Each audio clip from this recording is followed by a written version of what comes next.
And so this idea of space travel and alien civilizations that exist elsewhere in the universe, it's all just really inconsistent with the way that creation is described in the Bible.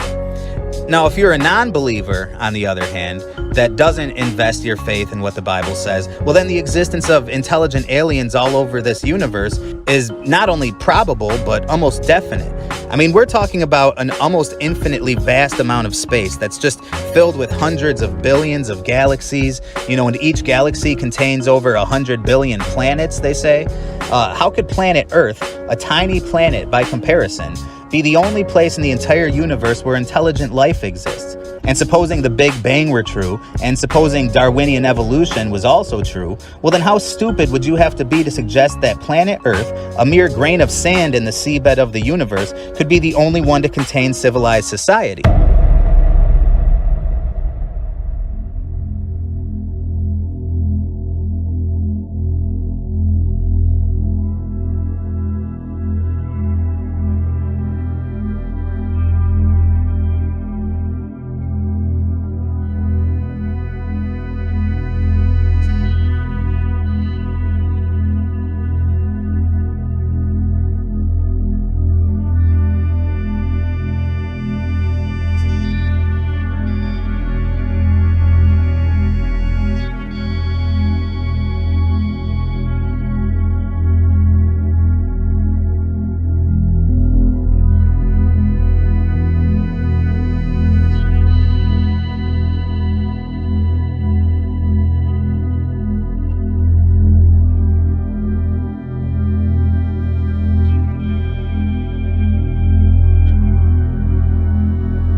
And so the probability of the existence of these extraterrestrial beings of superior intelligence is actually really high according to the laws of evolution, and I think just scientific expectation according to how the world perceives life to have started.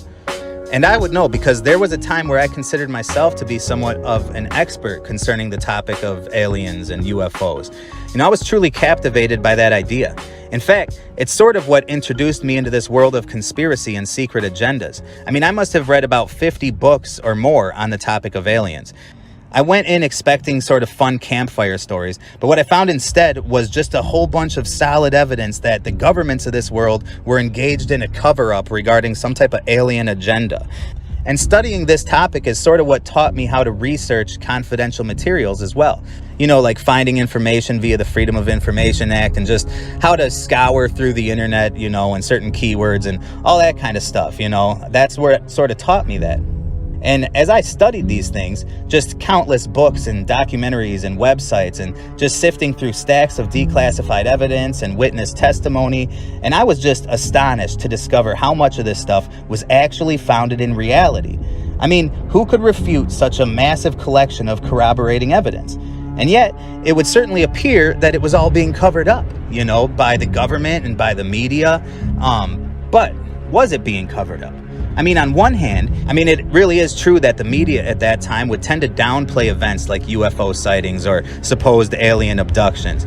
Every report was always accompanied by the X-Files theme music and presented with as little seriousness as possible. And it's also common knowledge that, at least historically speaking, reports of UFOs and alien abductions and these types of things have generally been disregarded by the U.S. government, at least when it comes to their public stance on the matter. Denial always just kind of seemed to be the official government position. So why didn't he say anything then? Partly, he says, because he didn't want people to panic. I think as a public figure you have to be very careful about what you say, because people can have pretty emotional reactions, and I said my goal wasn't to try to stir the pot. And he went to humorous and controversial lengths not to stir the pot. He held a news conference after the Phoenix Lights to announce the mystery had been solved.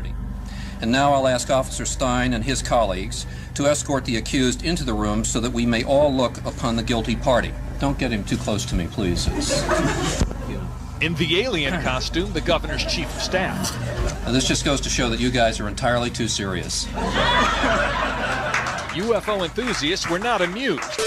And so I was already well aware that our government had long denied having any information or evidence of life on other planets before I even began researching it for myself.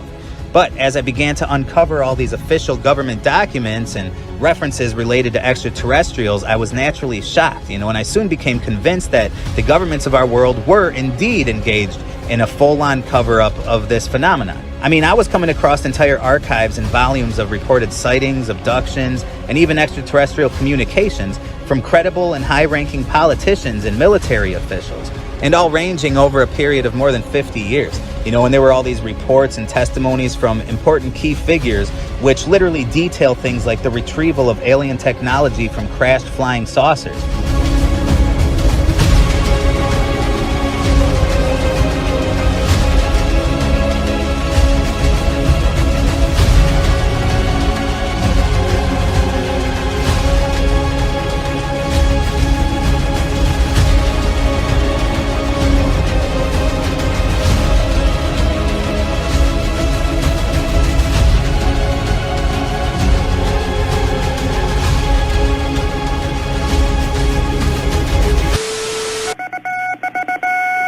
Headline edition, July 8, 1947. The Army Air Forces has announced that a flying disc has been found and is now in the possession of the Army. Army officers say the missile, found sometime last week, has been inspected at Roswell, New Mexico, and sent to Wright Field, Ohio, for further inspection. Late this afternoon, a bulletin from New Mexico suggested that the widely publicized mystery of the flying saucers may soon be solved. Army Air Force officers reported that one of the strange discs had been found and inspected sometime last week. Our correspondents in Los Angeles and Chicago have been in contact with Army officials endeavoring to obtain all possible late information. Joe Wilson reports to us now from Chicago. Anyone familiar with UFO lore will recognize at least some of what Phil Corso says. Reports of crashed saucers, recovered alien bodies, a government cover-up. But in 50 years of UFO controversy, no one of his rank or stature has ever publicly proclaimed this level of inside knowledge. Corso was an intelligence officer inside the Eisenhower White House, assigned to the National Security Council. He also served as Inspector General of the 7th Army and commanded the 1st Nuclear Battalion in Germany. His credentials are impeccable, his record spotless. But did he really handle wreckage from a flying saucer? They came from a flying saucer. How do you know that? Because they were marked in the files as coming from New Mexico. Roswell. Yeah, it's Roswell.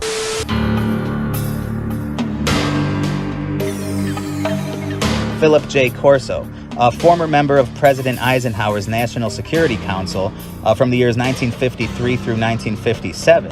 And he was also the chief of the Foreign Technology Division of the Army Research and Development Department at the Pentagon, which, by the way, if there really was a such thing as a crashed flying saucer, a lot of people think that would, end up in the Smithsonian or that it would be front page news. No, if that were to happen in real life, the first place it would go, at least if it happened here in America, would be to, the Research and Development Department at the Pentagon. So you just can't get a much more credible and qualified witness than Philip J. Corso when it comes to government knowledge of an extraterrestrial presence on Earth. And Corso published a book in 1997 called The Day After Roswell, wherein he claimed that during his tenure as the head of foreign technology for the U.S. Army, he was assigned the duty of handling and studying these fragments of alien technology that were retrieved from a crashed alien spacecraft in Roswell, New Mexico in 1947, the famous Roswell incident.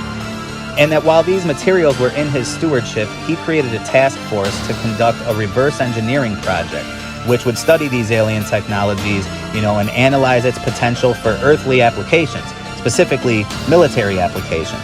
And according to Corso, it was through this reverse engineering of the crashed spacecraft in Roswell that mankind achieved many modern technological advancements, including lasers and fiber optics, and even integrated circuit chips, which obviously have come to change the world and enabled the advent of the computer age that now defines our culture. And in his book, The Day After Roswell, Corso made many more incredible claims, which included detailed descriptions of both the crashed spacecraft, and also the alien creatures within the wreckage. And of course, when the book was published in 1997, it was largely received with ridicule and denial, by many media sources. But it was also praised and endorsed by others. But what I found uniquely compelling is the fact that Corso wrote and released this book within the very last years of his life. It was published in 1997, and Corso passed away in 1998 at the age of 83. So this practically renders his book to be a form of deathbed confession, in a way, you know? And it seems unlikely that a highly respected and accomplished former Pentagon official would choose to create a giant hoax in his last days of life, you know, compromising his reputation and becoming a target of ridicule. It seems more likely that if it were true that you spent the last 50 years, you know, guarding such a deep secret and having to tell so many lies to the people you love, it seems reasonable that on your deathbed you might choose to tell the truth, you know, and to confess the thing that you've been covering up. And so I just think those are compelling conditions to consider. But you know, Corso wasn't the only highly credible witness of these secret operations to make a deathbed confession about it. There was also Boyd Bushman, and I know, what a name, right? But he was the senior engineer of Lockheed Martin, and he made similar claims of alien contact and being commissioned by the government to participate in reverse engineering programs, much like the one described by Corso. You know, and then there was also Lieutenant Walter Haut, the press relations officer at the military base in Roswell, New Mexico, at the time of the infamous Roswell incident. And he also made public admissions about the aliens being real and that the crash really happened, as well as that it was all covered up. And, you know, he made these confessions shortly before his death as well. And there's even more examples than this, but let's move on. Because this is just a small sampling from a vast pool of extremely interesting and compelling evidence suggesting that there really is a government cover-up of these aliens and UFOs, you know, or whatever you want to call it. You know, and the 20-year-old version of me was just totally riveted and captivated and compelled by all these official and legitimate revelations that I was coming across. In fact, I was so invested in this topic of research that I actually considered applying to become what was called a field investigator for MUFON, which stands for the Mutual UFO Network. And they're kind of like the official organization devoted to the research and investigation of this UFO stuff. And then this field of research, by the way, at least back then, was referred to as ufology. It's cringy, I know. As if you can just add the suffix ology to the end of a word and suddenly it becomes an academically credible field of study, you know? And of course, so any researchers within the field of ufology would therefore be called a ufologist, which does not reduce the cringe level at all. But, you know, that's what we called it. And I was sort of an amateur ufologist, I guess, you know, one of the unpaid variety. And this was back when I was, again, in my early 20s, and I was into this pretty deep. I mean, I participated in numerous groups and websites related to UFOs, and studying this stuff was really exciting for me. I really felt like I was always on the verge of uncovering some great mystery. And within my small library of UFO-themed literature, I had no less than 3 different signed copies of books by nuclear physicist Stanton Friedman. He was my favorite ufologist. He was highly esteemed among his peers, you know, due to his academic credentials and professional credibility. A rocket scientist who became somewhat of a pioneer in ufology. And he was kind of like the Michael Jordan of this fringe community. And one time in the summer of 2009, Friedman was scheduled to give a presentation in the nearby town of Burlington, Wisconsin. And I took the day off of work so that I could attend his presentation, you know, and just shake the guy's hand. After all, he was in his late 70s at that time, and I was kind of thinking I might not really have many more chances to meet him, you know, supposing I wanted to do that. And he would also commonly call for younger people to get involved in the field for the sake of continuity of his research. And so I had this whole pitch prepared, you know, to offer to volunteer my assistance in any way that he might have use for me. And so I was really excited for this opportunity, you know, not just to meet Stanton Friedman, but also to volunteer my services and see if maybe Friedman couldn't usher me into this world of ufology, you know. But on my way to the event, I got a call from work about some emergency staffing situation. And I was the store manager at that time, so I really had no choice but to go to work and to address the situation. And I mean, I was just so ticked off. I was just fuming. I could not believe that something like this would come up at this time on that day. And I decided that I wouldn't give up that easy, you know. So I continued driving to the event, and I devised a plan that I would go in early, I would buy some of Stanton Friedman's books, I would ask for his signature, and that's when I would drop my pitch on him, you know. And then I would race to work and get back to my responsibilities. But when I finally got to the event and went inside, he wasn't there. There were people at his desk, you know, at his little info table, and they told me that he was having lunch at a local diner before his presentation. And so I cursed under my breath and proceeded to purchase his newest book. And I started making my way back to the car, but then I decided that I was too close to give up. And so I actually drove to the restaurant that he was supposedly eating at, and I parked in the parking lot. And I knew that approaching Mr. Friedman at his table while he was eating could be construed as a rude gesture, but I hoped that he would be impressed by my determination to meet him, even in spite of these inconvenient circumstances. And so I decided I was going to go for it, So I park my car, I grab my book, I exit my car, and I start walking toward the entrance of this restaurant, kind of revising the pitch in my head, to accommodate these unusual terms that I was going to be meeting him on. And then I started doing what I always do. I got nervous. I started doubting myself and second-guessing the whole thing. And I was pondering all the different ways that he might dismiss me or be annoyed. And whenever I fall into these types of anxiety attacks, it becomes a bit of a struggle to keep a calm composure. Something I'm getting a lot better at now, but it's just always been a struggle for me. And so, in my anxious state, I didn't realize that I had been pacing around the parking lot for quite a while at that point.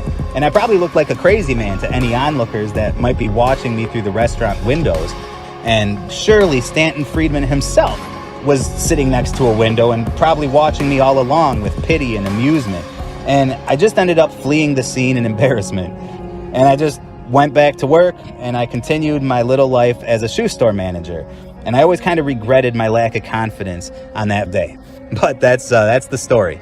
And now you might have found that story to be kind of pointless in context with the subject of this documentary, and you would be right about that. But I just think it helps illustrate not only my strange and frantic personality, but also how passionate I once was about this topic of UFOs and ETs.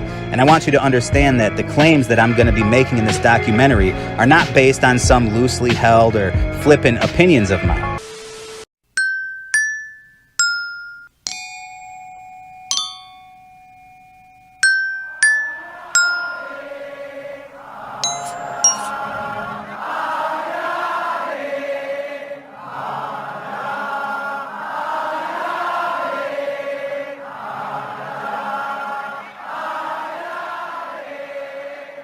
In our obsession with antagonisms of the moment, we often forget how much unites all the members of humanity.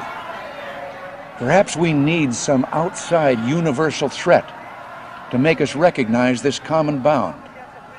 I occasionally think how quickly our differences worldwide would vanish if we were facing an alien threat from outside this world. And yet, I ask you, is not an alien force already among us? What could be more alien to the universal aspirations of our peoples than war and the threat of war?